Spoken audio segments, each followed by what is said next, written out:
Ama değerli Ferda, aslında biraz önce Erdoğan'ın açıklamasında da aslında bahsedilen bir gerçeklik var. Suriye'de entegrasyon süreci, İran'daki savaş, çatışma ve sonrasında barış süreci bir şekilde aslında Kürt meselesiyle Türkiye'deki süreçte bağlantılı. Erdoğan'ın açıklaması da bir yanıyla bunu gösteriyor. Siz nasıl değerlendiriyorsunuz? Yani Orta Doğu'daki bu gelişmeler süreci nasıl etkiledi ve nasıl etkileyecek? Aslında ondan önce Erdoğan'ın açıklamasına dair şunu söylemek istiyorum. Açıklamanın bir kısmında da toz pembe bir tablo çiziyor Türkiye için şu anki sürece dahil.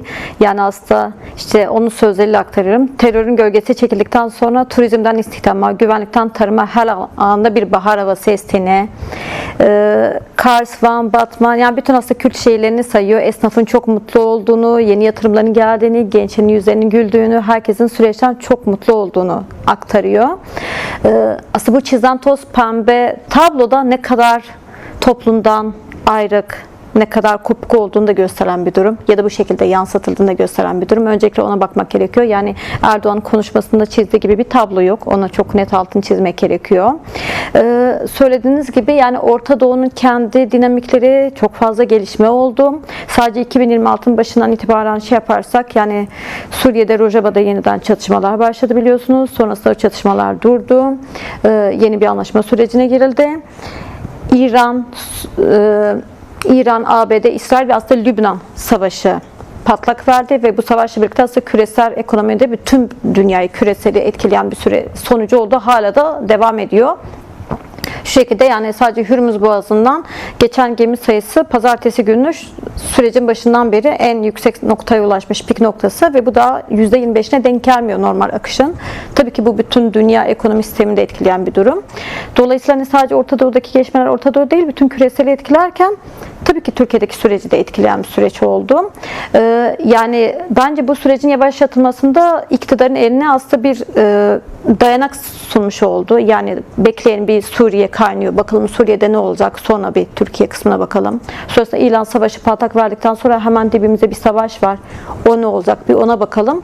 Ve hem kamuoyunun aslında bütün ilgisi oraya gitmiş oldu. Çünkü çok hani sıcak savaşlardan bahsediyoruz. Öyle olunca Türkiye'de işte 20 ay olacak devam eden çatışmasızlık süreci, yani negatif barış olarak tanımadığımız sürecin kendisi tırnak içinde iyiymiş gibi göründü. Yani zaten en azından burada bir çatışma yok. Dolayısıyla çatışmalı bölgelere bakalım. Oradaki durum nasıl olacak? Onun üzerinden Türkiye'deki süreç yavaşlanabilir gibi bir kamuoyunda da böyle bir durum oluştu açıkçası. Kamuoyunun çünkü ilgisi o tarafa kaymış oldu. Onun dışında bence devlet de şuna bakmak istedi. Yani muhtemelen sürece başlamadan önce onların Orta Doğu'da bekledikleri tablo çok daha kötü bir tabloydu. Yani şunu bekliyorlardı muhtemelen. Yani Suriye'deki hem durumlardan çok daha büyük kazanımlar olabilir Kürt tarafı açısından. Yani Amerika'nın daha fazla destek verebileceğini hem de Amerikan-İran savaşıyla aslında İran'ın akıbetinin de bir Suriye gibi, bir Irak gibi olabileceğini, orada devlet hepsinin parçalanabileceğini, dolayısıyla orada da Kürtlerin kendi bir yapısına sahip olabileceğini, statüye ve bunun Türkiye için çok büyük bir tehdit oluşturabileceğini gelecekte. Irak, Suriye, İran ama Türkiye var. Bütün bu alarm durumundan dolayı biz bir an önce Türkiye'de bir şeyler yapmalıyız. Yani hani bir şey vardı ya, iç tarafı güçlendirme, dışa doğru. Dolayısıyla şu an 2026'nın ilk 6 ayına baktığımızda yaşanan tablo bence yani iktidarın beklediğinden daha olumlu geçmiş oldu. Yani beklediği kadar kötü bir senaryo geçmemiş oldu, öyle söyleyeyim. Öyle olunca sanki bu süreci biraz daha yavaşlatabilirler gibi hissediyorum ben. Yani zaten bunu yapıyorlar. Şimdi mesela yasal süreci bekliyoruz biz. Hepimiz toplumca bekliyoruz. Ve sürekli söylenen tarihler var. Bu tarihlere de artık kamuoyu inanmıyor. Çünkü biz Ekim ayında Eleştirel Barış Ağı olarak 20 sivil toplum örgütünün bir yere geldiği bir ağdan bahsediyoruz. Kesişimsel alanlarda çalışan Türkiye'nin farklı yerlerinde. Meclis ziyareti yapmıştık ve o ziyarette biz görüştüğümüzde şu söylenmişti bize. Şu an yasal düzenleme hazırlanıyor ve Aralık ayında gelecek. Hatta bütçe görüşmelerinden önce gelecek ki ona göre bir bütçe düzenlemesi yapılsın. Bu çok net bir bilgi olarak aktarılmıştı. Herkesin beklediği buydu. Ama şu an üzerine baktığımızda çok uzun bir zaman dilimi geçmiş oldu. Şu an Temmuz ayı bir takvim veriliyor.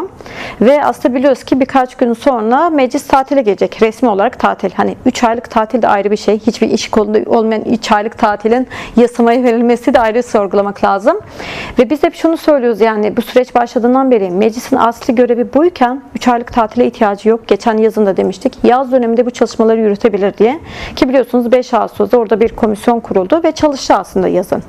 Şimdi aynı performans bu yaz döneminde de bekleniyor. Dolayısıyla ve biliyorsunuz ki 11 Temmuz'un yıl dönümü yaklaşıyor. Silahların yakıldığı önemli bir gösterge.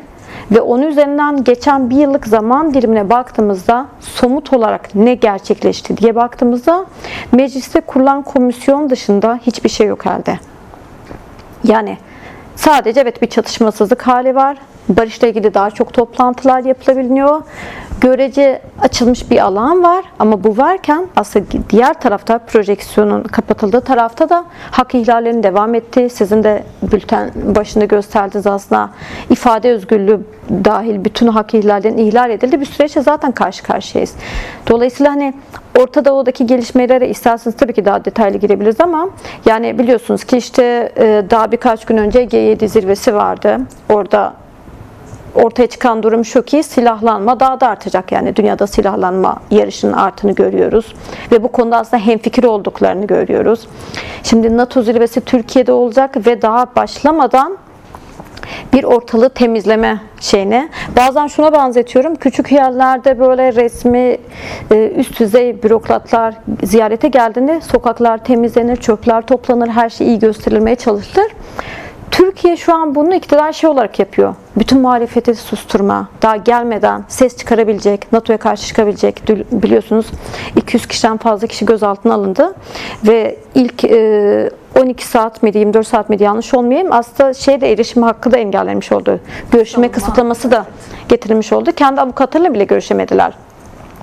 Yani hatta yani 2 günlük için en az bir 10 günlük bütün gösteri, yürüyüş, her şeyin komple yasaklanması ve başkentten bahsediyorsunuz. Hani bu kadar üst düzey. Ana caddeler de kapatılacak. 13 gün boyunca kapatılacak bir de. Yani tamam izinler var diyelim hani özel sektörde, devlet kurumlarında belli yerlerde var ama çalışmaya devam edecekler de olacak. Mesela onlara dair de bir düzenleme de yok bir yanıyla. Evet, hani söylediğiniz gibi devlet memurlarına mesela o süreç için bir izin verilmiş oldu. Çalışmayacaklar. Bu şu demek, orada bulunan halkın o kadar süre boyunca kendi aslında haklarına erişememesi demek yani o kurumlara. Bugün polisler tek tek esnafları gezerek görüntü kirliliğini engellemelerini söylüyorlar. Yani hani bunlar çok göstermelik oluyor. Tamamen vitrini düzeltmeye yönelik şeyler. İşte NATO zirvesi burada olacak, vitrin düzgün görünsün. Ama o vitrin arka planı ne kadar kapatırsanız kapatın önünü, çok net Türkiye ile ilgili tablo. Yani bunu zaten Batı da biliyor, medyada görünüyor, alternatif medyada görünüyor. Bence asıl sorun bu hak ihlallerinin o gelecek olan NATO zirvesine gelecek olan ülkelerin ne kadar umurunda olduğu, ne kadar öncelikli olduğu. Çünkü insan hakları, demokrasi, hukukun üstünlüğü kavramları çok göreceli olarak görüyorlar zaten. Kendi ülkeleri için gördükleri kavramlar, Batı'dan bahsettiğimizde. Kendi ülkesinin vatandaşının insan hakları, orada bulunan göçmenin değil ya da hukukun üstünlüğü. Yani böyle olunca açıkçası evet vitrin düzeltiliyor ama yani hani NATO zirvesiyle ilgili tabii konuşabiliriz ama yani o Batı'nın ikircikli politikaları, demokrasi, insan hakları ve hukukun üstünlüğüyle ilgili. Dolayısıyla bence bunu bile yapmalarına gerek yoktu diyeceğim. Zaten gayet tencere dibin kara, seninki benden kara. Her iki tarafta ne olduğunu gayet iyi biliyor.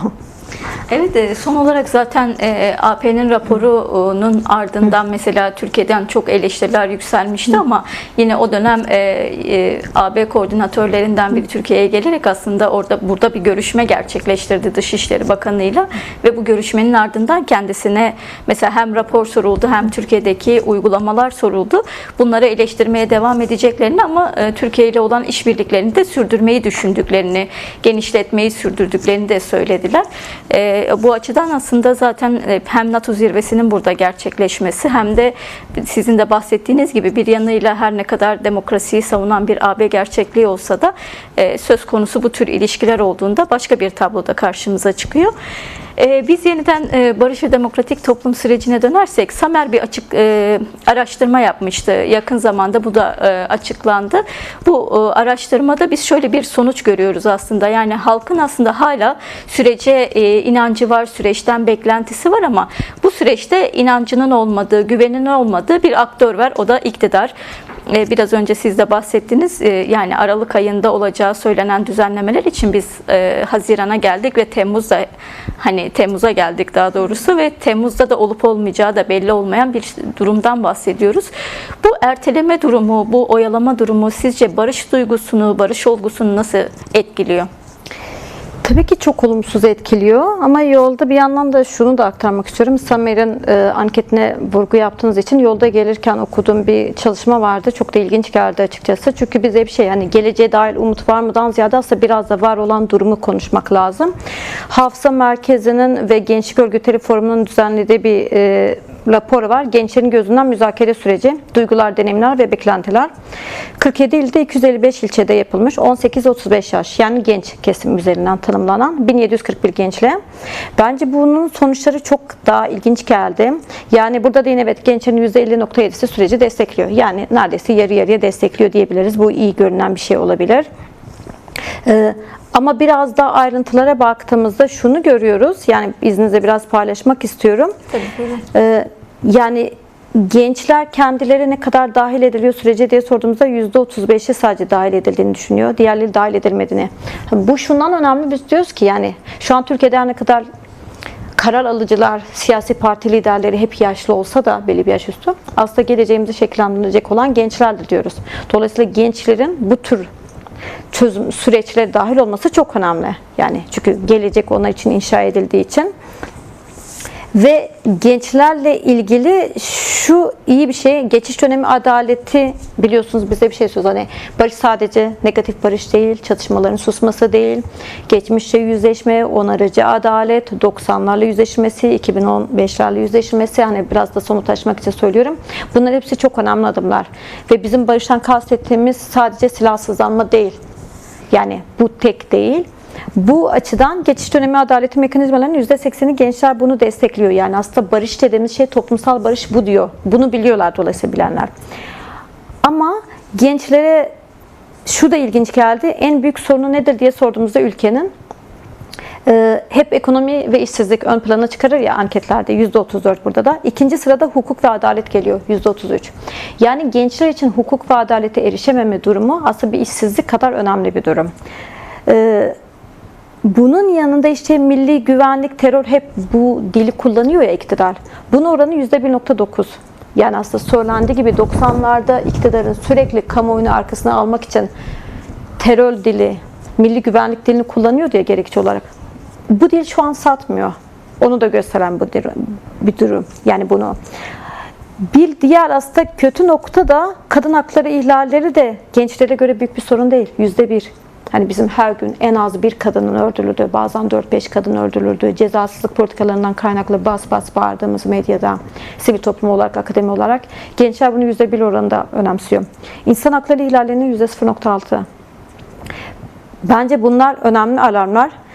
Daha da önemli olan benim için şuydu, müzakere süreci 20 aydır başladı diyoruz. Biz peyderpey her an takip ediyoruz. Yani şunu takip edenler de şu, yani siyasetçiler, akademisyenler, sivil toplum, belli kesimler yani aslında.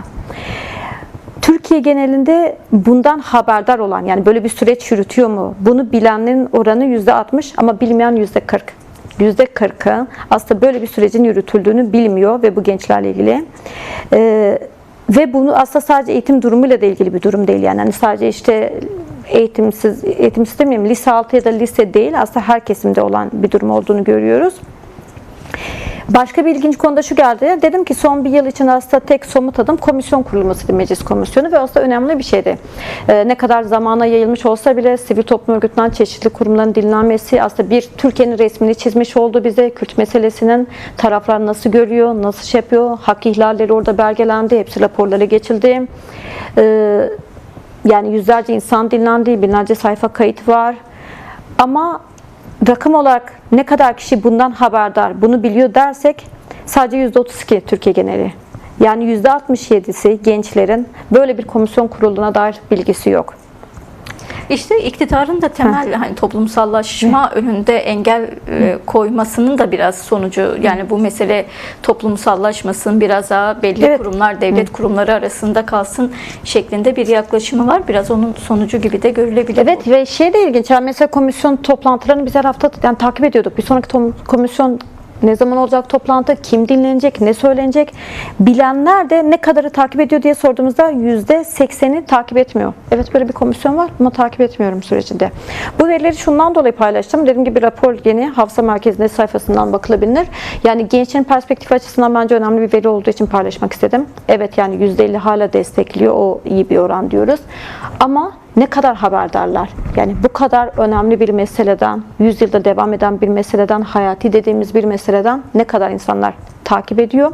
Ve bu sürece yayıldıkça açıkçası insanın ilgileri daha çok azalacaktır. Hani bu yüzden şey diyoruz ya, o ilgi, alaka, o başlardaki heyecan da gittikçe düşecektir insanlarda. Çünkü artık şuna dönmüş olacak. Bu zaten bir oyalama. Böyle olacak.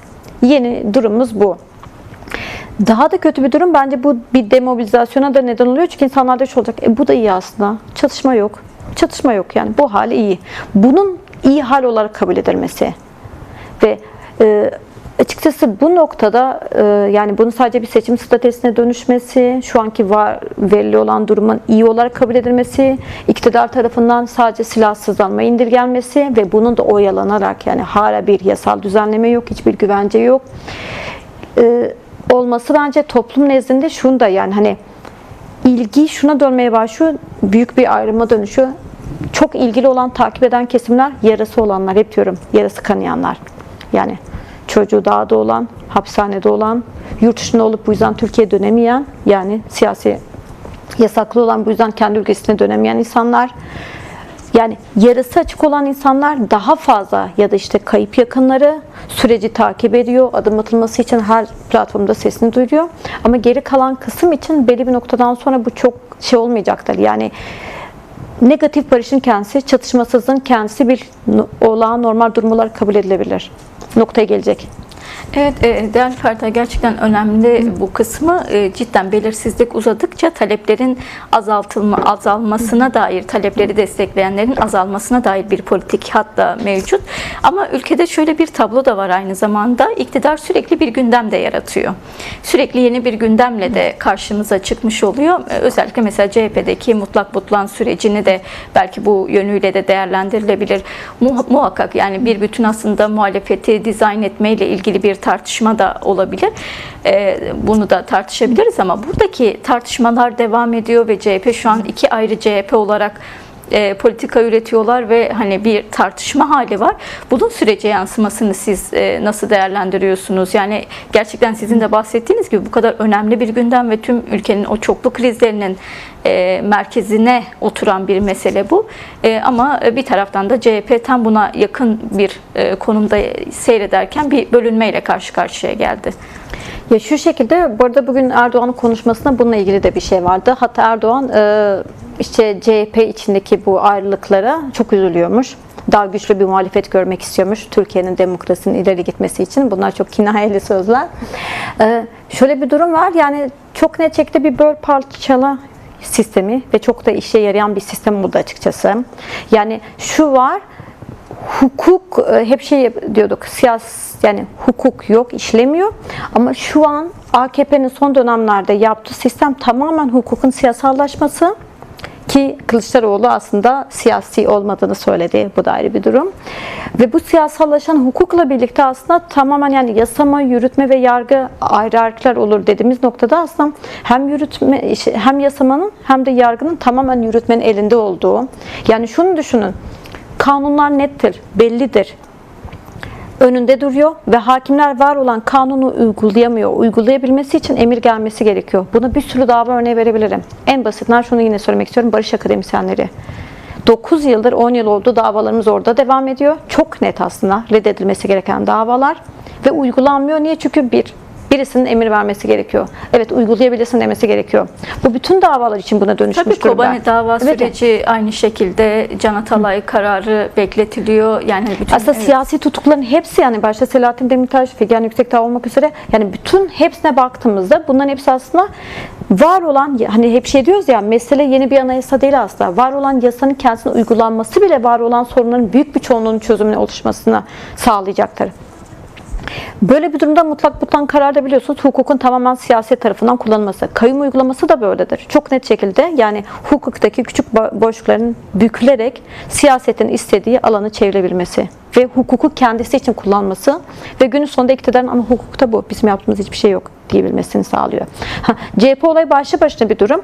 Yani şu da bence çok üzücü. Yıllarca Kılıçdaroğlu seçilsin diye canhıraş çalışan, bir araya gelen bütün muhalefet, ki biliyorsunuz zamanında Kürtleri görünür kılmak istemediler. Buna rağmen Kürt oylarının desteğiyle hem yerel seçimlerde hem de ana seçimlerde, yani önemli bir destek aldı. Gelinen noktada şeye gelinmiş durumda, Kılıçdaroğlu desteklerini ona küfrettiği, gerçekten amiyane tabirle aslında küfrettiğim. Çünkü artık şunun da okunduğu, aslında Kılıçdaroğlu yıllarca zaten muhalefetin mobilize olmaması için uğraşmış, durdurmuş, daha net görünüyor tabloya da uzaktan bakılınca. Yani bu ana muhalefet için yeni bir durum. Aslında bence Kürtler için yeni bir durum değil. Biz zaten bunun bilincindeydik. Bu yüzden diyoruz. İlk kayımlar atandığında kayımlara karşı çıkılması gerektiğini söylediğimizde, bu bir gün Ankara'da, İstanbul'a da gelebilir dediğimizde, ciddi söylüyorum bunu, akademiden insanlar dalga geçiyordu bizimle, sivil toplumdan. Yok artık, bu kadarını cesaret edemezler. Ama ediliyor.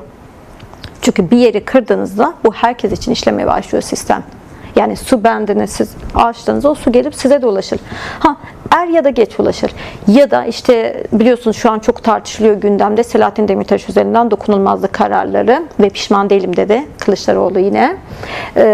Yani onlara baktığımızda da tekrar, yani hani bile istiyatsa CHP'nin orada sanki tek seçenek buymuş gibi, Kürtlerle yan yana durursa tırnak içinde terörü destekleyecekmiş algısı olacak ve kendi tabanını anlatamayacakmış gibi. Bu yüzden iktidara gelebilmesi için sanki bu stratejiymiş gibi topluma gösterdikleri şeyler aslında sadece toplumu, kendi tabanını demobilize etmek için uğraşılan adımlarmış. Bunu görüyoruz. Şu an CHP'nin bulunduğu tablo gerçekten acı ve tabii ki var olan süreci de olumsuz etkileyecek bir nokta olacaktır. Şu şekilde olumsuz etkileyeceğini düşünüyorum. Açıkçası hani doğru ya da yanlış olabilir okumam. Ama bence bu süreç bir şekilde devam edecek ve artık toplumda da Erdoğan'ın karşısına çıkan herkes desteklenir noktasından bir kopuş olacağını düşünüyorum. Ve belki şu noktaya evrilebilir. Hatta belki DEM Parti de şu an vardır bu noktada. Erdoğan'la birlikte bu süreci tekrar yürütme. Yani Erdoğan karşıda, hani 10 yıl öncesine seni başkan yaptırmayacağız asla hiçbir şekilde noktasından gelinen nokta. Bu böyle. Bir ana muhalefetten de bir şey çıkmayacak belli. Yani bu biraz amiyane olacak ama bu, yani artık şey oluyor. Akademisyen bile olsak bir noktada insanın söyleyebildiği. Ve dolayısıyla Erdoğan'a rağmen, Erdoğan'la birlikte aktör buysa biz onun süreci ona yürütmeye devam edeceğiz.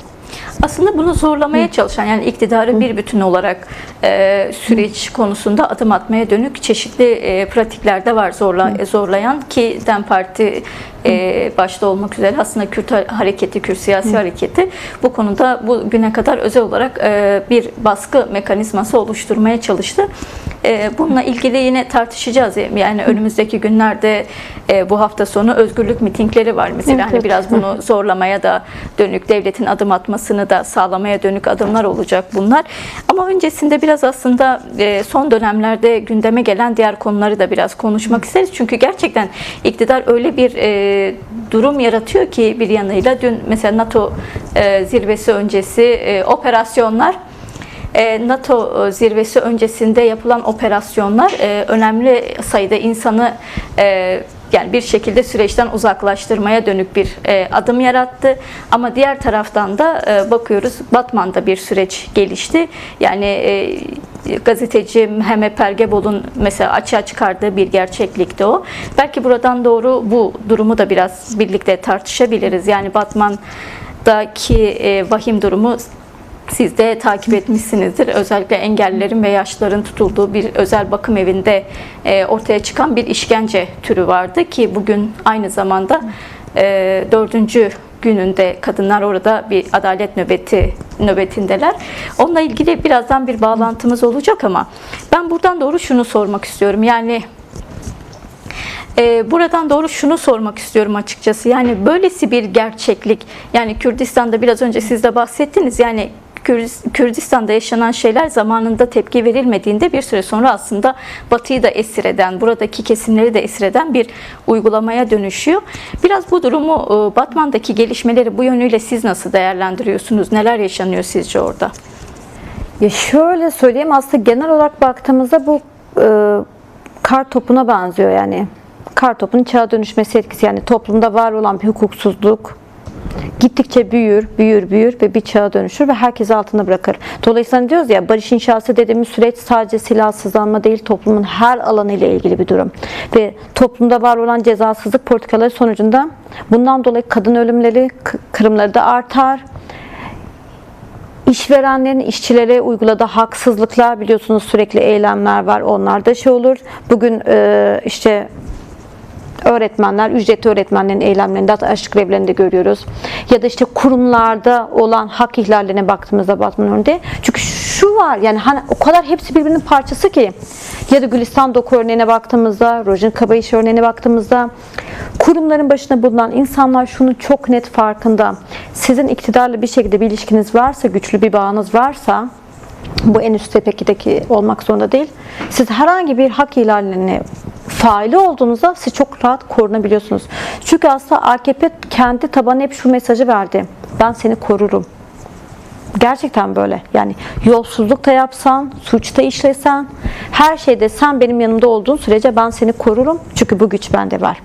Bu yüzden bunu yeri geliyor vali olarak karşımıza çıkıyor. Yeri geliyor kurum müdürü olarak ya da rektör olarak.